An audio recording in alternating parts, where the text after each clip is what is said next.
Good afternoon, everybody. My name is Brandon. I'm an account manager with ApplicantStack by SwipeClock, and we are so grateful to have you in attendance today for our Recruit and Verified First webinar. We will wait a couple more minutes to let a few more stragglers sign in. We've got a large amount of people who have signed up for today's webinar, and we want to make sure that everybody gets a chance to participate. So we'll give it a few minutes, and then we'll go ahead and officially start.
Okay, folks, again, thank you so much for joining us this afternoon. We're so glad to have you. My name is Brandon. I'm an account manager with ApplicantStack by SwipeClock, and we're also joined by Carol Kennedy, another account manager with ApplicantStack, and Savannah with Verified First, one of our preferred partners. They have a background screening product that we wanted to show you how that integrates with ApplicantStack for seamlessness. So today we wanted to talk about ApplicantStack Recruit and give a brief overview of that. That'll last about 20-25 minutes. Talk about some integrations we offer, communication options that we have within the product, like text to apply and email templates, and how to use a wide range of job boards for posting open positions and doing job requisitions. And then after we discuss ApplicantStack Recruit, then we'll turn the time over to Verified First for talking about their product and how it integrates with ApplicantStack. And then we will close out the webinar with a question and answer, and Carol will be helping me with that. So I'm going to open up my demo account here to talk about a high-level overview of what ApplicantStack Recruit can do for you and your business. So one of the most challenging things in today's business environment is being able to recruit good talent. And there are so many options as far as job boards and different strategies that people utilize to get good talent and how to screen that talent. And so ApplicantStack has been built to be very customizable and also offer multiple integrations so that you can get the most out of the product and use your different business processes within the product to help grow your business and get the right talent. So today I'm going to talk about the different features of the product and how it can add value to what you're doing. So first we have, as we open up Recruit, we have this home tab, and it gives a candidate pipeline summary. So in this grid, you'll see the headers of the grid are the different stages of the recruiting workflow. Now we'll talk about later how the workflow and almost every other feature of ApplicantStack can be customized to your specific needs. So when you see in my demo account these stages: new, manager review, phone screen, interview, etc. You could rename those, you could add additional stages, you can reorder them, and do whatever you want with those types of stages in order to fit the needs of your business. So down the left column, you'll see the different jobs that I have available. And then in the grid, you'll see the number of candidates who are sitting in that stage of the process from the various jobs. So as a hiring manager or recruiter, this would be the first thing you would see as you log into ApplicantStack on a daily basis. And you'll be able to see if you have new applicants and what kind of tasks you need to complete for the day to move your candidates along. So I'm going to skip over jobs for now and go to the candidates tab to look at what the candidates tab would look like as these applicants come into ApplicantStack. So we have a list of candidates here, and you'll see there's a source. So this is showing from which source that candidate entered ApplicantStack. They may have been through Google or LinkedIn or Indeed or Facebook. There's various job boards where ApplicantStack can push that applicant, and then as the applicant applies, it pushes back into ApplicantStack. So that source gets assigned to that person, and then you can later run reports and determine which job boards are giving you the most value for your time or even advertising spend. There's also a scoring feature. So you'll see the third column from the right that some of these candidates have been assigned a score. And we'll talk more about this in more detail when we get to questionnaires. But when candidates answer questions, whether it's a follow-up questionnaire or it's part of the initial questionnaire, in other words, the application, we can assign a score value to the answers that candidates give. And that can help us quantify how good of a candidate that is before we ever even meet the person or dig into their application or resume. Now you'll also see some of those squares are highlighted in pink and with a KO. What that stands for is knockout. So some questions we may assign as a knockout question, and that would then disqualify the candidate from the job. Now, the candidate isn't alerted to a knockout question if they answer it that way. It's just a tag for you to notice that candidate has been excluded, and so you don't need to use as much time on them. You can skip over them and go to the candidates who did score well, so that's where you focus your time. Knockout question examples might be, are you over 18? So if your application includes a question of their age, or are you 18 or eligible to work in the United States, or some kind of very basic work requirement, you can assign the no to that question. If you're not 18 and the answer no, then that could be considered a knockout, and then you no longer have to spend your time managing that candidate. Next, we also see the stage column. So this is referencing back to the grid we saw at the beginning, where we have the different stages of the candidate workflow. And this is going to tell us at what stage that candidate is in. As you get further down in the stages, those candidates become higher and higher value for you because they've already passed some of the initial screening. And so that can also give you a little bit of a starting point each day to focus on the candidates who are closest to the hiring stage, and then work your way backwards from there. So if I open up one of these candidates, we will see what the candidate record looks like. So we have some basic information here, their name, address, phone number, email address, etc. And then we also might see a score here if we're utilizing the scoring feature.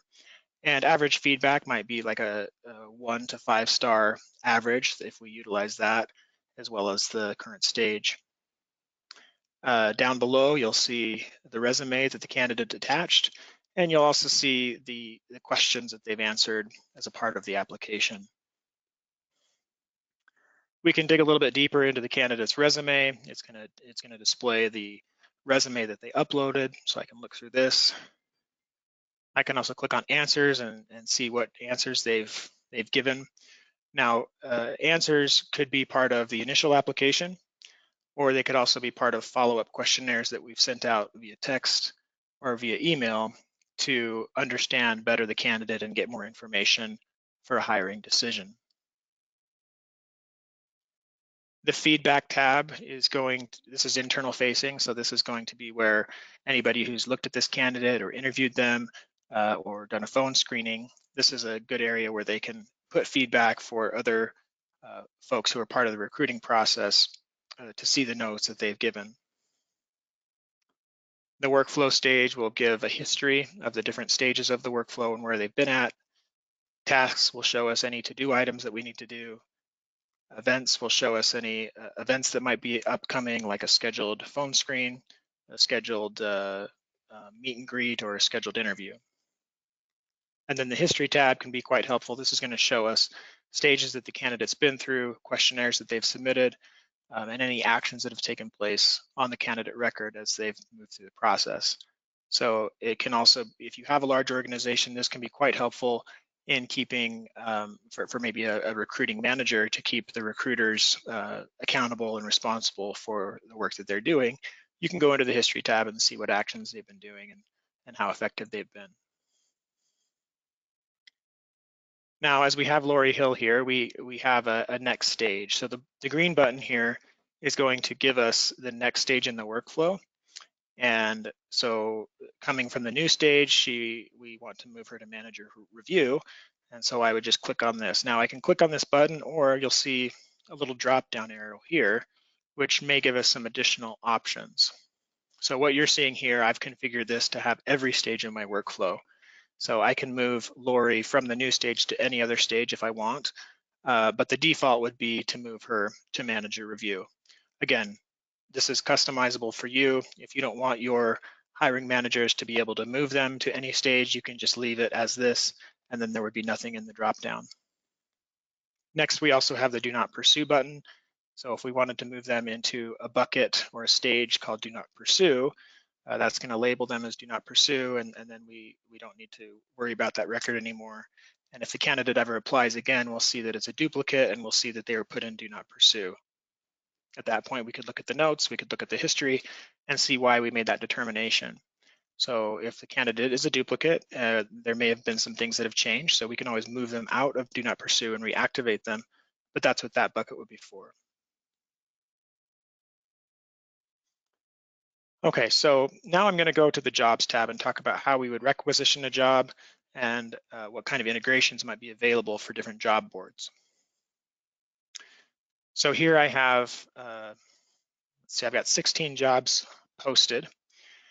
We got the job ID. ApplicantStack will automatically assign a unique job ID, and it goes up in sequential order. So you can use whatever numbering scheme you want. You could start with 10,000 as your first job, 10,001 as your first job. But if you requisition another job, it's automatically going to count up by one integer, and you'll get 10,002 as the next job ID. Now the job title, this is internal facing. So right here, I have this job called caregiver. But if I wanted to change the name to be a little bit more specific as it faces Indeed or it faces some external job board, I do have an option to change that name. And I will explain how that works later. So we have location, departments, job category. All of these options here that you're seeing across the top can be added to or removed if we want to change our workflow. So some smaller business may not care about different departments. They may not have a large enough organization to worry about what department a certain job is in, and so you could remove that. Or maybe you have regions or sub-regions in a much larger organization. Those are different categories that you can also add as a job field to keep your jobs organized.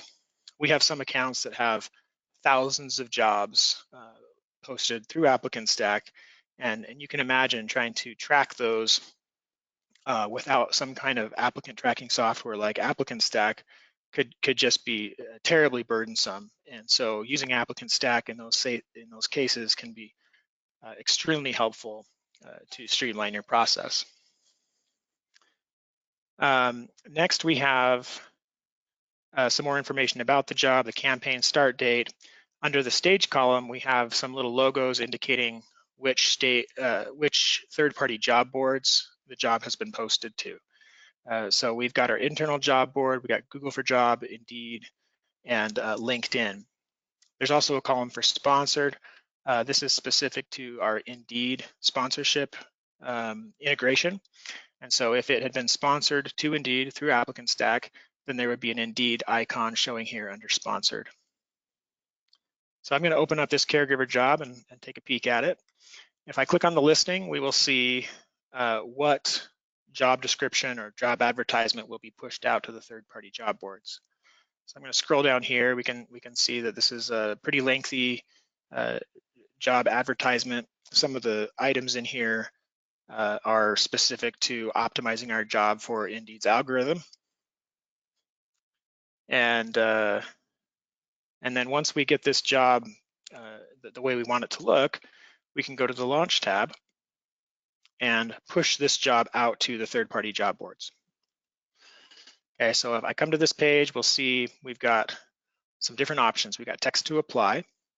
So text to apply is where we assign a code word to the job, and then candidates or prospects can text this code word to our texting number, and ApplicantStack will automatically reply back with a link to the application. That can be extremely helpful with when we're advertising in the physical space. So if you have vinyl lettering on the back of a car or a banner on your storefront or something like that, it can be a lot easier just to have them text this code word to the number and get the application in front of them. Next, we have our job boards. So ApplicantStack does have the option to create multiple job boards for your business. So here you're seeing a public job board that can be accessed from anyone that has the link. And you also have an internal job board that would only be available for current employees. So if you want to give current employees a heads up to apply for certain jobs, then they could apply there and it wouldn't be exposed to the public job board. Next, we have the Indeed sponsorship. So when ApplicantStack has a very smooth integration with Indeed. We know that Indeed is one of the biggest job boards out there. They account for about 60% of hires. And so using this Indeed sponsorship integration can really save us time.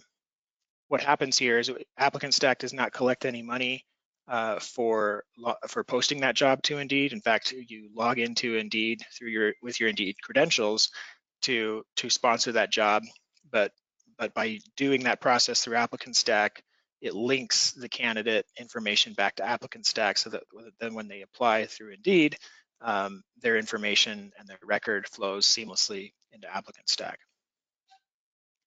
Next, we have the third-party job boards. So you'll see Indeed is one of those, but we also have Career Builder, Google for Jobs, LinkedIn, Monster, ZipRecruiter. There's other job boards that we can add to this list. And so if you have job boards that you want to be added, you just need to talk to the technical team and put in a ticket, and we can help add those jobs if it's one of the available job boards.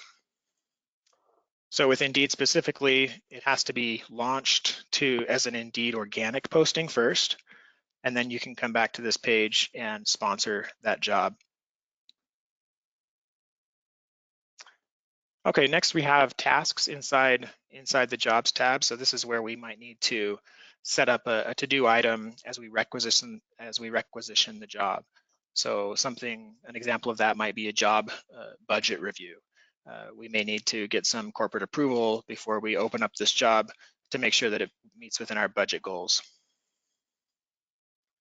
We also have events. If we want to tie an event to a certain job, we can create that here. And then also we have history. Again, this can be really helpful for troubleshooting the job and seeing what's happened there. Okay, so now how do we do all of this? How do we make all this happen? How do we build up our ApplicantStack account so that we can do these processes on a day-to-day? Well, the foundation of your ApplicantStack account is going to be in the library.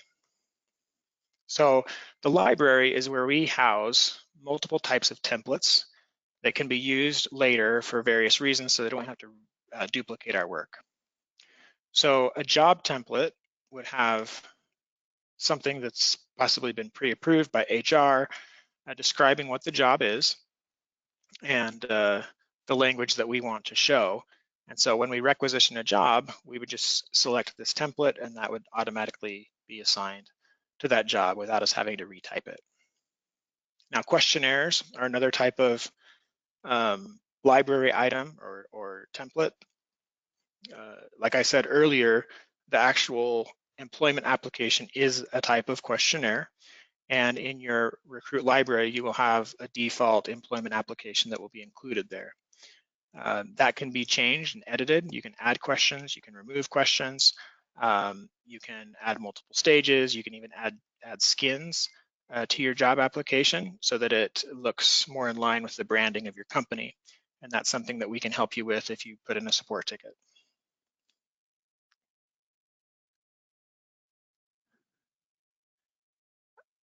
We also have messages. So messages are either emails or text messages that we're using to communicate on a recurring basis with our candidates. So the simplest example of this might be the thanks for applying email. So once a candidate submits their application, it's pretty customary for there to be some kind of confirmation sent back to the applicant telling them that we've received their application and that we're going to review it. Now, it's one of the things that we've added to ApplicantStack over the last few years is the ability to send that via text. Any of you who have a lot of experience in recruiting have probably already figured out that text messages have a much higher response rate than emails do. Emails are starting to become a bit of an anachronism, and a lot of people have trouble with even remembering their email account, which one they provided, whether it was their Gmail or their Yahoo. They may have trouble with their password, or multiple different issues can arise with email, spam filters and such. But with text messages, we kind of eliminate many of those points of failure. And so we have a texting option to add onto your ApplicantStack account, and that can really help response rates from your applicants. So I'm going to drill into one of these examples. Let's look at the interview request. So this is what the interview request looks like. I'm going to go to the edit screen to show you some more of the bells and whistles here. And we have an email option, and then we have the text message option. So these can be unique to each other, but they are lumped together in the same message so that we can keep them straight. Now you'll see here in this email that it has this code here. This is called a merge code. And this is drawing information from the candidate's record that we already have so that we can personalize the response. That really helps with again, making the candidate feel like this wasn't just coming from a computer, even though it is, but by addressing them by their name or addressing specifics of the job using merge codes, we can just put a better face on our job process. So if I expand these out, you'll see these merge codes. There's lots of them available. Any candidate field, any application field or questionnaire can be added into your message to personalize it. Okay, so going back to the library, we also have task templates. So these are to-do items, whether it's something that the candidate has to complete or something that one of the hiring managers needs to complete internally. Examples of this might be checking their references. So if you want to set a to-do item for that candidate, that maybe the hiring manager needs to call those numbers or get in touch with the references that the candidate provided. So we make a to-do item for that so that every candidate has the same, has a fair shot, and that the process is the same for everybody. We also have events. So interviews are one of the most common types of events that we use within ApplicantStack. And one of the great things about ApplicantStack is we have integrations with third-party calendars, specifically Microsoft Outlook and Google Calendar. So we can link ApplicantStack to your Microsoft account or to your Google account so that ApplicantStack only presents to the candidate available times on our Outlook or Gmail calendar. So that can be a really powerful tool. It helps candidates automatically schedule the time without having the back and forth of email or calls or messages. We can just send the candidate a link, they click on the link, and they select a time that works for them for the interview. And then you're notified, and you can send out reminders so that you have better response rates and you don't get ghosted. So that can be a really powerful option. And the last type of template in our library are documents. So a common example here is the offer letter. So this is something that you might want to send out to a candidate once you've decided to hire them. Again, we're using merge codes here, so it gives it a specific date, the candidate's name, and maybe a salary or start date, et cetera, that you might want to put in this offer letter.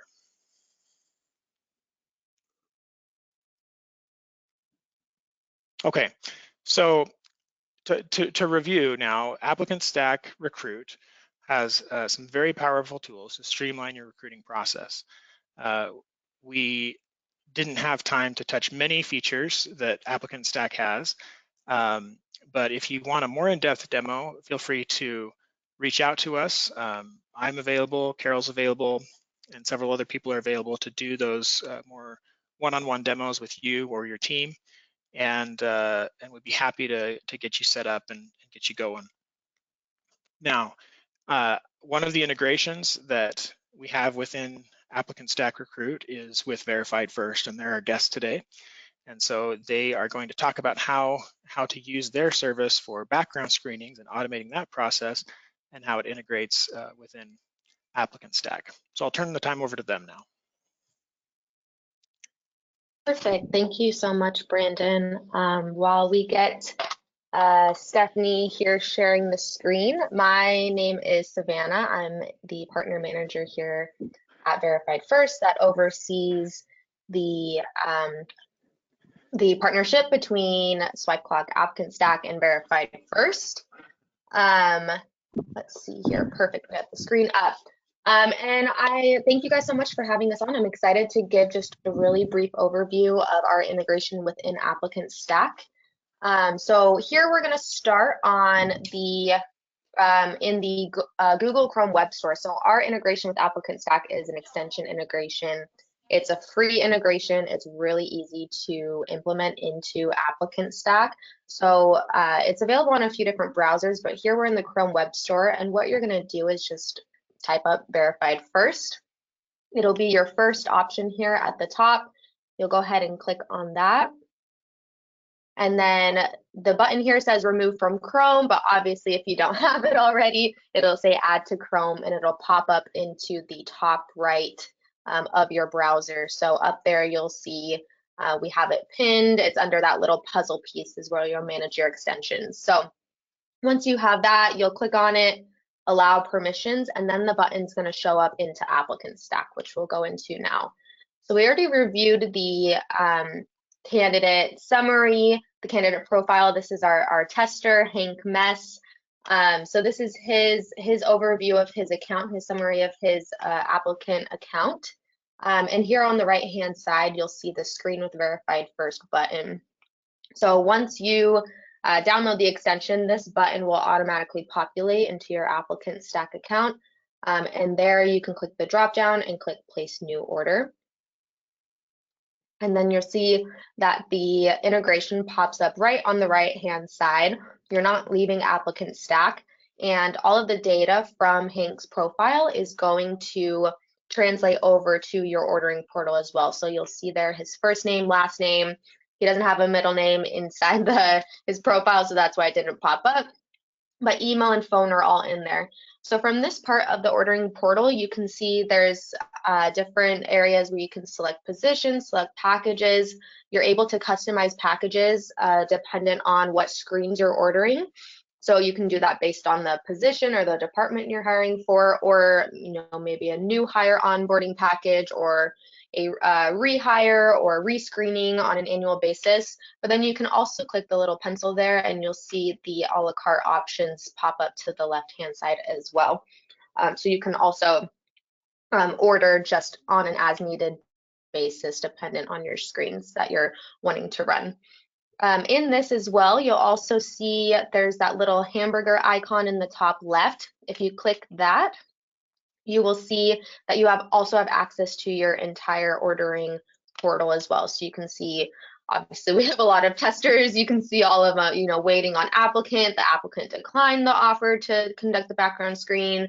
It's ready for your review, completed, approved. You have easy access to your entire ordering portal right there, right from within ApplicantStack. So from here, we will go ahead and click the send invite option.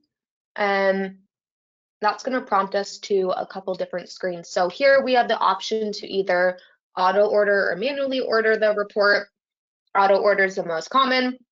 Once the applicant completes their portion of the authorization forms, the background screen will automatically initiate. And then that brings us to the send invitation option. We have the option to send via email or phone number, via texting. As Brandon was mentioning, texting is a really convenient feature that they see on the ApplicantStack side. And likewise here at Verified First, it decreases those turnaround times for background screens by about 8 hours whenever we text a candidate rather than email them. But you have the option to do both, and then you have the option to include a list of ordered products to the candidate as well. And here you'll see that we have a little notification. The SMS phone number is orange because it is not a number that can receive text messages. So you'll be notified, you'll receive a notification if it's not a valid phone number. But here we're just gonna go ahead and click next, and we will send via email. And this is just an authorization. And then you'll see here, once we send the invite, you'll have the status right there, but then the button where you ordered the screen from is also going to say or have a status update. So right now it says waiting on applicant. Once the applicant completes their authorization forms, their portion, it'll auto order and it'll say file processing. And then once we on the Verified First side complete the background check, it'll say report complete. So we'll go to a different one where it's already been completed, and I'll show you what that looks like. There we are. So we have report complete, and you can hover over and click the drop down to view the report. And the same function is going to happen. It's just going to pop up on the right hand side, and you'll see a drop down right there where you can view the report directly within the candidate's profile, their applicant's profile.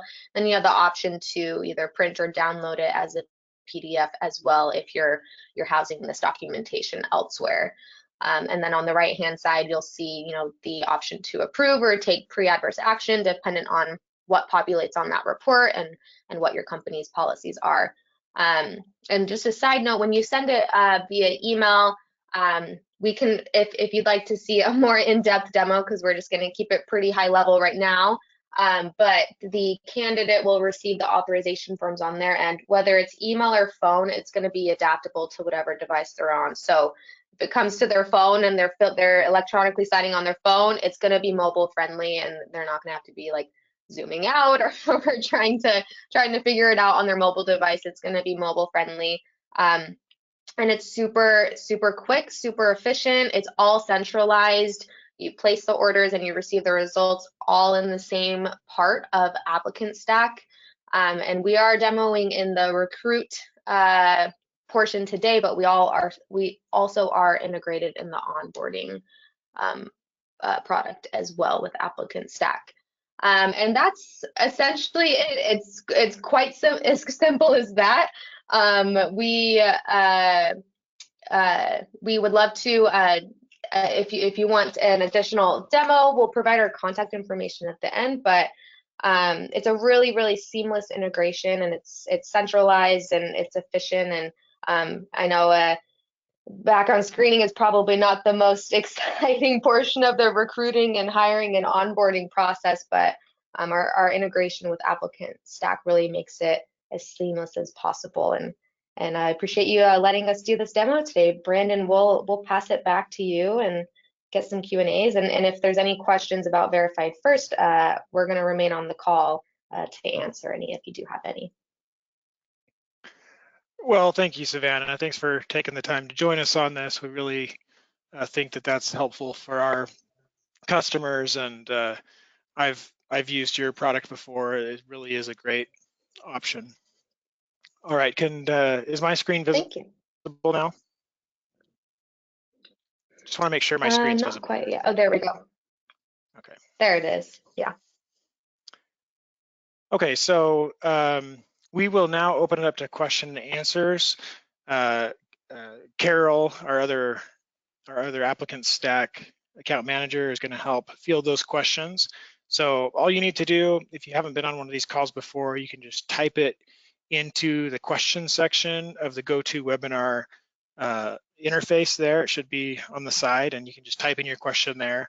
We'll take them in order as they come in, and so we'll go ahead and open it up for that and see if there's any questions. Thank you, Brandon.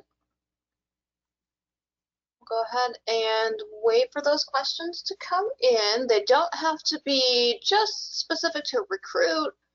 It can be anything ApplicantStack, Recruit, or Onboard, or Verify First.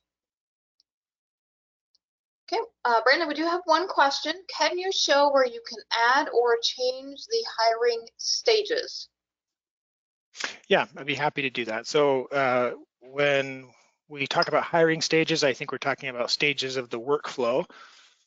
So you do have to have admin or recruiter privileges to adjust the workflow, but I will show you how to navigate to that area where we have all those options. So you start by going up to the head and shoulders icon. That's what I call it. I don't know if it has another name. If you've uploaded your own avatar or image, then it's going to be your picture, but I call it the head and shoulders icon. We click on that, and then one of the drop downs is for setup. So I'll click on setup. And then on the left here, we have options for configure. I'll click on that. And then the third section down is the application configuration, and the last option there is the application workflow. So this is where we set the stages of the application workflow. Now, we can have multiple application workflows. So you might have maybe a C-suite level workflow for people who are at a different level in the organization, and then you might have entry-level jobs where you would want to use more of an entry-level type workflow. So you may have different processes for those different types of jobs, so we can have multiple workflows, and that we just assign that job to that workflow. So whatever application comes in for that job, it would go to the workflow that's been assigned. Just trying to find my cursor here. So I'm going to go to my default application workflow to answer this question. And I'll use, I'll dig into it by clicking on the edit shortcut. And now we will see all the stages of our application workflow. So these are the same stages that we saw earlier on in the demo on that home screen grid across the top. These are the columns we saw. So we got the new stage, manager review, interview, background check, job offer, hired, do not pursue, etc. Withdrawn is the last one. So if we wanted to change the name of one of these, we can do that, or if we want to change the settings, we can do that as well. So let's look at the new stage, for example. So to access these settings, I'm just going to click on Edit Workflow Stage. And section by section, we can go through these to make sure that it's customized for our purposes. Under message settings, you'll see I've got a cadence of 3 different messages that are going out. So this first message is configured to be sent out immediately when the application is received. And then the second message is I think configured to go out a couple days later as a follow-up. And then we have another option here of a third message going out as another follow-up. So if a candidate enters the new stage and they get this first message, but they are processed and moved into the next stage of the workflow before these other emails are triggered, then those aren't going to be sent. And so in recruiting circles, we call this a nurturing campaign, to nurture the candidate, to keep them active, to keep them engaged with our company, so that we have a better chance of retaining them if they're a good candidate. So That's where those options are. We have task settings. We can assign tasks to this stage, meaning anytime a candidate enters the stage, that task gets assigned to them and needs to be completed.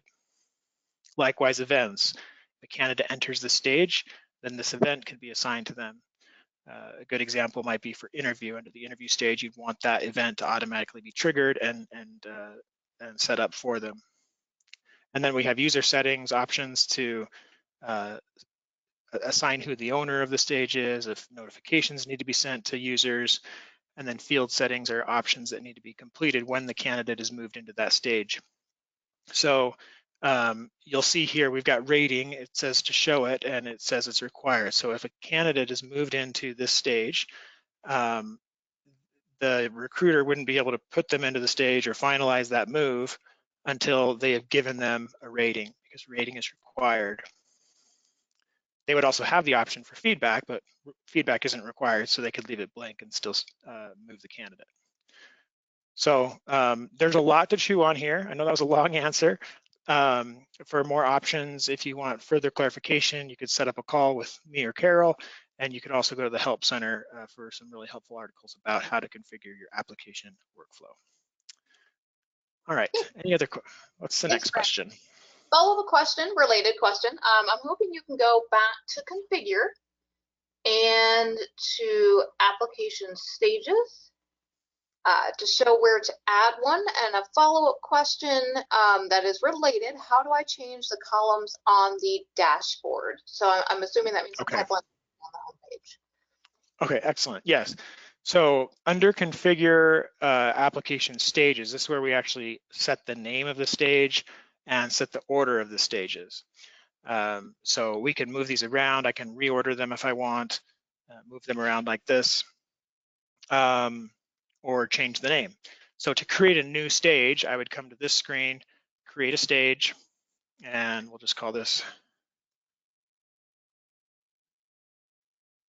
Now, we're asked if we want this to be active. So what is an active stage? It means that the candidate is still being processed, that they're still an active candidate. And then we can also set additional settings in the workflow configuration. But this is where we would create the stage. Did I cover everything there, Carol? You did, and then that will automatically change your the columns on the dashboard. Once that's added, that should go ahead and modify your dashboard as well. Okay, next question. Will the do not pursue label appear for each job the applicant applies for if they apply for multiple jobs?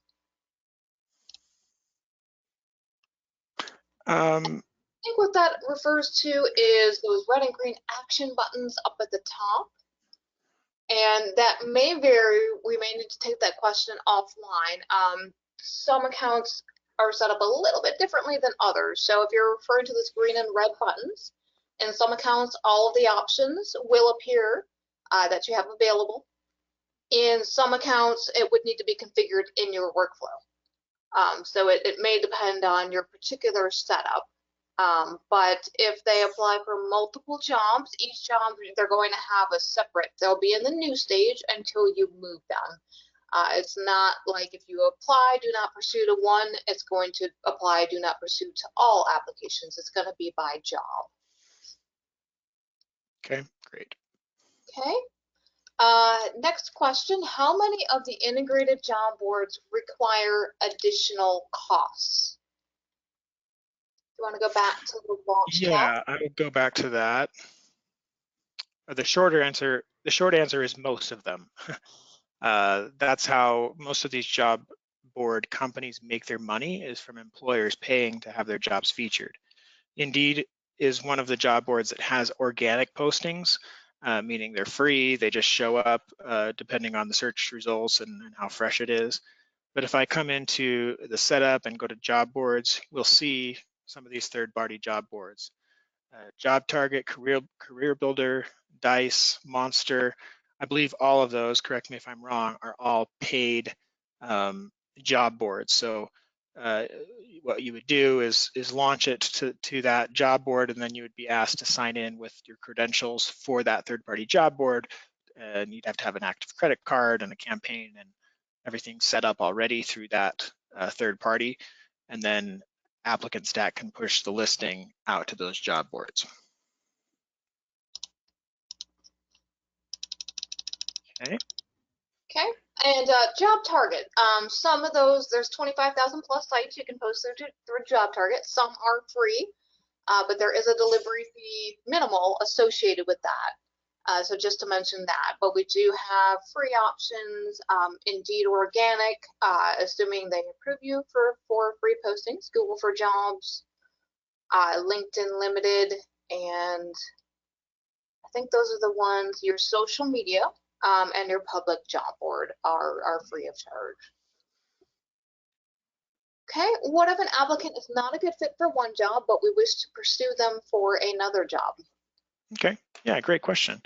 Okay, so if I have a candidate here and I've got Mike Doherty who's applied for a janitor, and let's say he's just overqualified for that job and I want to move him to another open job. So you'll see the contextual action menu here on the right. There's an option to set job. Again, I believe this is a either recruiter or administrator function. So if you're just a hiring manager, this option may not show. But if I want to move Mike into a different job, I would click set job, and then I get a drop down of all the available jobs I can put him in.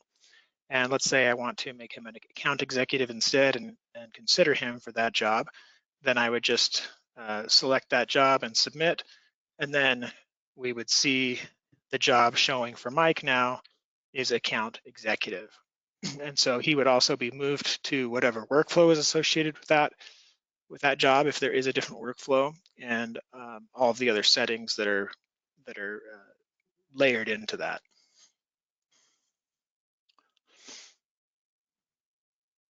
Okay, next question.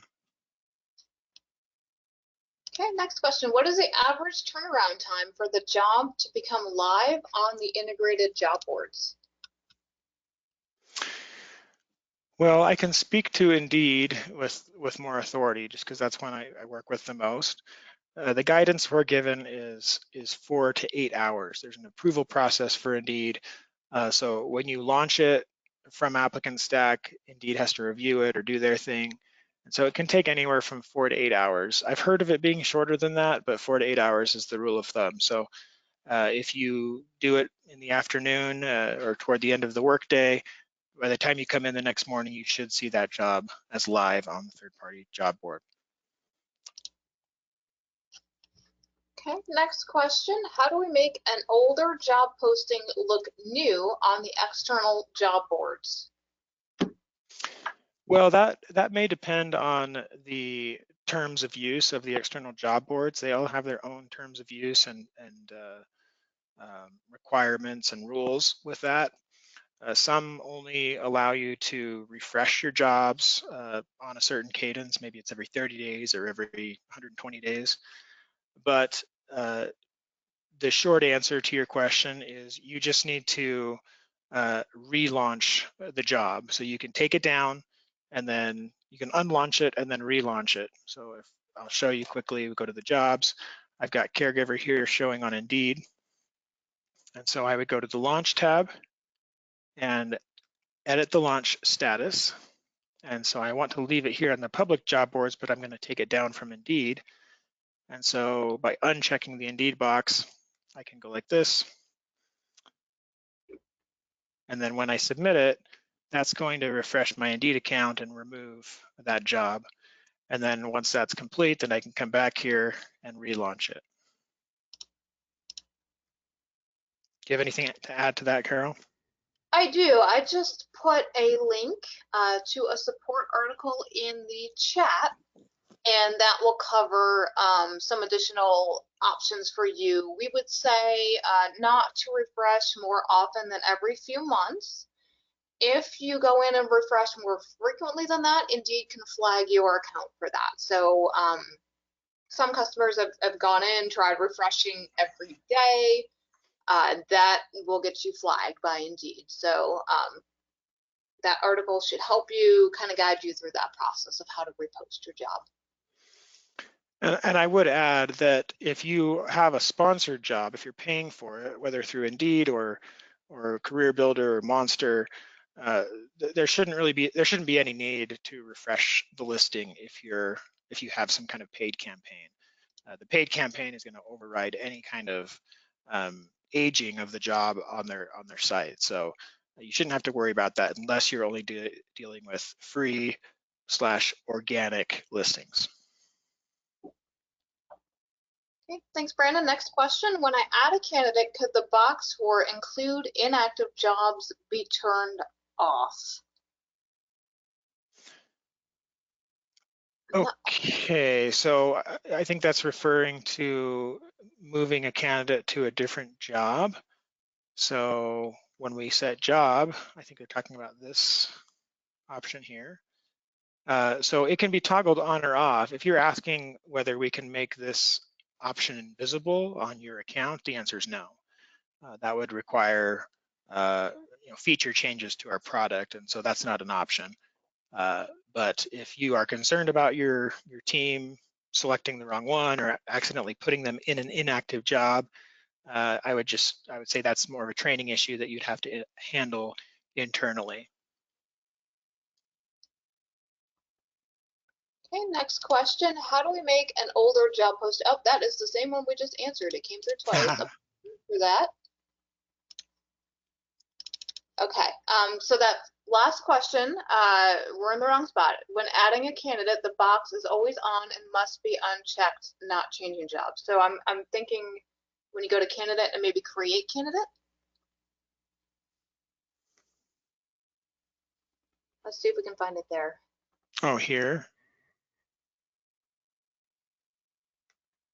So when we're talking about, so I guess the question is, this is a candidate who hasn't actually filled out our application. We just somehow got their information. So we Correct. are wanting to start their application for them. And when you do that, yeah, this defaults to including inactive jobs. So if that's something that maybe is a feature request, that is something that we could add to our development timeline, or see if that's a feature that is being asked for by other customers. But right now it does default to include the inactive jobs as options for that candidate to be assigned to those jobs. Yeah, I might go ahead and just put in a support ticket just to be 100% sure on that. I think Brandon's on the right track. That's just a system design. Perhaps there's a property that can be toggled on or off, but our support team would be best able to help with that. So Brandon, if you could just show that quick support outreach. There you go. Yeah, so if you do need support or need to ask a question, you can come up to this question mark in the orange box. The Help Center is going to take you to our repository of self-help articles. But if you want to ask a question or submit a feature request, you just go to ask a question and it's going to bring you to our ticketing form. You just fill this out as completely as possible. If you are facing some technical issues, I can't stress enough to put in specifics, examples, screenshots, those kind of things can really help speed up the response rate because we have all the information we need. So you just submit this and these get routed to whoever your account manager is. There's other people who monitor these on holidays or weekends if it's an urgent issue. So this is how you would submit those questions. Okay, next question. Our sponsored Indeed ads are handled outside of ApplicantStack. Is there a way I can upload an Excel file of those candidates? So far, they've been adding them manually when they schedule. So if you're handling your candidates directly on Indeed, meaning you're posting the job directly on Indeed, you're bypassing ApplicantStack, and so that's not really a supported method if you're using ApplicantStack. By all means, if that's how you want to do it, that's fine. But we've already put a lot of development resources into our integration, and so we don't really support any other method of syncing the candidate data from Indeed back to ApplicantStack unless you're launching the job from ApplicantStack to Indeed. Right, so we would encourage you to go ahead and use that integration and perhaps launch the job from ApplicantStack to Indeed Sponsored, and then candidates will come back. Okay, great. Fantastic. I think that wraps up. Do we have any verified first questions out there? We'll go ahead and get everyone just a little bit of time while we've got verified first on the line. I'm sure they would love to answer any questions. Thank you, Carol. While we're waiting to see if any come through, I did want to, before we hop off today, highlight one of our resources that we worked with Swipe Clock on today. So on the panel, you'll see under handouts, there's a downloadable onboarding checklist that Verified First and Swipe Clock worked on together. Just highlights key best practices, compliance standards, tips and tricks to kind of keep your onboarding background screening checklist a little bit more well-rounded. So if you would like, it's underneath the handouts portion, and it's a downloadable PDF that we worked on in conjunction with Swipe Clock. So I just wanted to make sure to highlight that before we hopped off today. What is the verified first contact information for more info? I'm wondering if I can put it in my chat to everyone. I will put my email address there and our general partner email address as well. That will go to everyone. Feel free to reach out if you want an additional, more in-depth demo, or if you have any additional questions. I know I didn't touch on it during my demo. I was trying to keep it quick, but the question about the job boards did trigger my memory. But our integration, the extension integration with ApplicantStack, is a free integration. So the only costs incurred with that are for the screens that you're actually running on your candidates and your new hires. So that is one last key point I wanted to highlight. And then hopefully everyone can see my email address that I just jotted in the chat. But I think that might be the last. I know we're running up here on a couple minutes left, but I think that's the last question. Oh wait, we have one more. All right, so we have, sorry, last one, and then we'll hop off. Does the Verified First browser extension include a means to communicate with the Verified First team? For instance, could we ask for updates about pending county/reference, et cetera, checks that are pending? Yes, so we have our Client Resource Center. We have a few different methods in which our customers can get a hold of us. You have a designated account manager. We have a chat function on our website. You can reach us by phone number. We are averaging, like, you can get connected to a real human via chat or phone in less than 20 seconds.